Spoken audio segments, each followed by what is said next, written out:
નમસ્કાર મિત્રો સ્વાગત છે તમારું અમારી યુટ્યુબ ચેનલમાં। આજની વિડીયોમાં વાત કરીશું દેશ અને દુનિયાના સુપરફાસ્ટ સમાચારની। સૌપ્રથમ વાત કરીએ તો રિક્ષા ચાલકોની 24મીથી હડતાલ સામે આવશે। શહેરના રિક્ષા ડ્રાઈવરોએ રોજીરોટી બચાવ આંદોલન હેઠળ 24મી જુલાઈથી અચોક્કસ મુદતની હડતાલની ચીમકી ઉચ્ચારી છે। શનિવારે અમદાવાદ કલેક્ટરને વિવિધ વિષયોની રજૂઆતો કરીને આવેદનપત્ર આપીને તાકીદે યોગ્ય કાર્યવાહીની માંગ કરી છે, જેમાં જો આ માંગ સ્વીકારવામાં નહીં આવે તો અચોક્કસ મુદતની હડતાલની ચીમકી આપવામાં આવી છે। મિત્રો, અન્ય મહત્વના સમાચારની વાત કરીએ તો અમદાવાદમાં એક સાથે 1740 પોલીસ કર્મીઓની આંતરિક બદલી કરવામાં આવી છે। Ahmedabad police commissioner GS Malik દ્વારા 5 વર્ષ કરતાં વધુ સમયથી એક જ જગ્યાએ ફરજ બજાવતા પોલીસ કર્મીઓની સામૂહિક બદલી કરાઈ છે। ઉલ્લેખનીય છે કે ગત મહિનામાં 3 વખત મોટી સંખ્યામાં બદલીઓ કરવામાં આવી છે। આ વખતે 1740 પોલીસ કર્મીઓની બદલી કરવામાં આવી છે।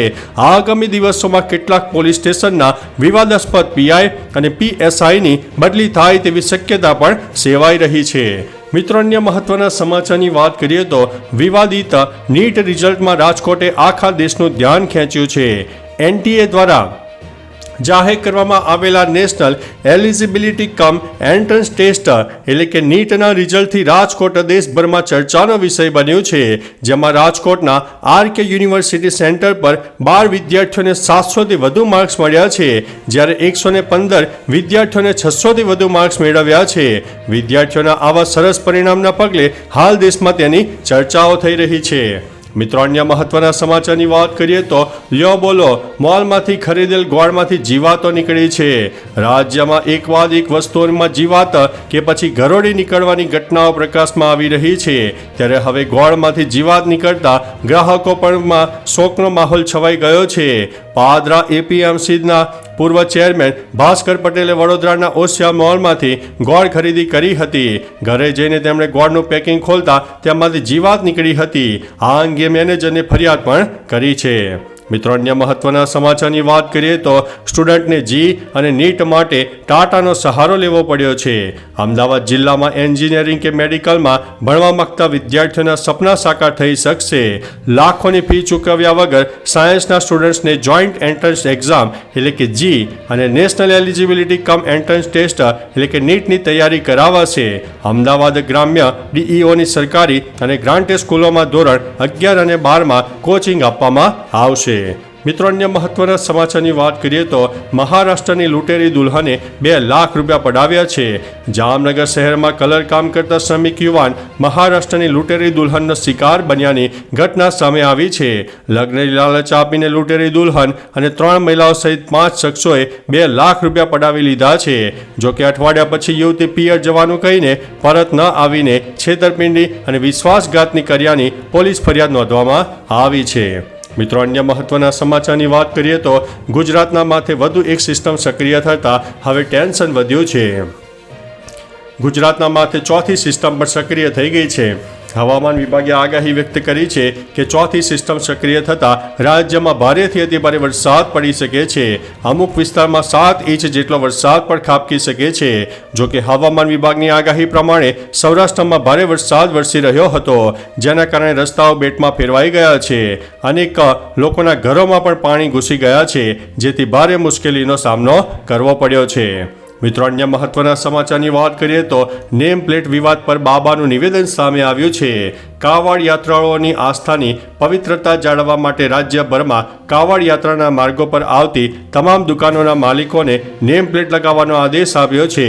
જો કે આ અંગે બાબા રામદેવે કહ્યું છે કે જો રામદેવને પોતાની ઓળખ જાહેર કરવામાં કોઈ સમસ્યા નથી તો રહેમાનને પોતાની ઓળખ જાહેર કરવામાં સમસ્યા કેમ? દરેક વ્યક્તિ તેમના નામ પર ગર્વ અનુભવે છે, નામ છુપાવવાની જરૂરિયાત નથી। મિત્રો, અન્ય મહત્વના સમાચારની વાત કરીએ તો કેદારનાથ માર્ગ પર પથ્થર પડતા 3 લોકોના મોત થયા છે। સવારે કેદારનાથ માર્ગ ઉપર એક મોટી દુર્ઘટના ઘટી હતી, જેમાં 3 શ્રદ્ધાળુઓના મોત થયા છે। જણાવી દઈએ કે એવી માહિતી સામે આવી છે કે કેદારનાથ યાત્રા માર્ગ પર અકસ્માત થયો હતો। આ અકસ્માત શ્રદ્ધાળુઓના પગપાળા જવાના રસ્તા ઉપરથી પથ્થરો પડતા 3 શ્રદ્ધાળુઓના સ્થળ ઉપર દર્દનાક મોત થયા છે। આ શ્રદ્ધાળુઓ કાટમાળ નીચે દટાયા હોવાની પણ માહિતી સામે આવી હતી। મિત્રો અન્ય મહત્વના સમાચારની વાત કરીએ તો હવે કેશોદની હાલત બગડી છે. મેઘરાજાનું રૌદ્ર સ્વરૂપ જોવા મળ્યું હતું. રાજ્યના મોટાભાગના વિસ્તારોમાં મેઘરાજા મહેરબાન થયા છે. ધમાકેદાર બેટિંગ થઈ છે. ત્યારે પોરબંદર બાદ હવે કેશોદ પંથકમાં અવિરત વરસાદ પડ્યો હતો. અનેક જગ્યાએ ભારે વરસાદને કારણે મોટું નુકસાન પણ થયું છે. ગ્રામ્ય વિસ્તારમાં વધુ નુકસાન થયા હોવાના અહેવાલ મળી રહ્યા છે. મુસળધાર વરસાદને કારણે ઓજત અને સાબર નદીમાં પૂર આવતા નદીના પાળા તૂટી ગયા અને નદીના પાળા તૂટતા ખેતરોમાં પાણી ભરાઈ ગયાના દ્રશ્યો પણ સામે આવ્યા હતા. મિત્રો અન્ય મહત્વના સમાચારની વાત કરીએ તો દરિયામાં શખ્સની તબિયત લથડતા હેલિકોપ્ટરથી તેનું રેસ્ક્યુ કરવામાં આવ્યું હતું. હવામાન વિભાગની આગાહી મુજબ પોરબંદર તો જાણે મેઘરાજાએ રૌદ્ર સ્વરૂપ ધારણ કરીને આપી દીધું છે. ભારેથી અતિભારે વરસાદને કારણે જ્યાં જુઓ ત્યાં બસ પાણી જ પાણી દેખાયું હતું. આ બધાની વચ્ચે મધદરિયે એક વ્યક્તિની તબિયત લથડતા તેનું હેલિકોપ્ટર દ્વારા રેસ્ક્યુ કરવામાં આવ્યું હતું. પ્રાથમિક વિગતો મુજબ કોસ્ટગાર્ડ દ્વારા મધદરિયે આ રેસ્ક્યુ ઓપરેશન હાથ ધરવામાં આવ્યું હતું. મિત્રો અન્ય મહત્વના સમાચારની વાત કરીએ તો રાજૌરીમાં ટેક્સી પહાડ પરથી ખાબકતા 2 લોકોના મોત થયા છે. જમ્મુ કાશ્મીરના રાજૌરી જિલ્લામાં એક માર્ગ અકસ્માતની ઘટના સામે આવી છે, જેમાં એક ટેક્સી ટેકરી પરથી નીચે ખાબકી હતી. આ અકસ્માતમાં 2 લોકોના મોત થયા છે તેમજ અન્ય 6 લોકો ઘાયલ થયા છે. પહાડી વિસ્તારોમાં ચોમાસા દરમિયાન આવી ઘટનાઓ વધારે થતી જોવા મળે છે.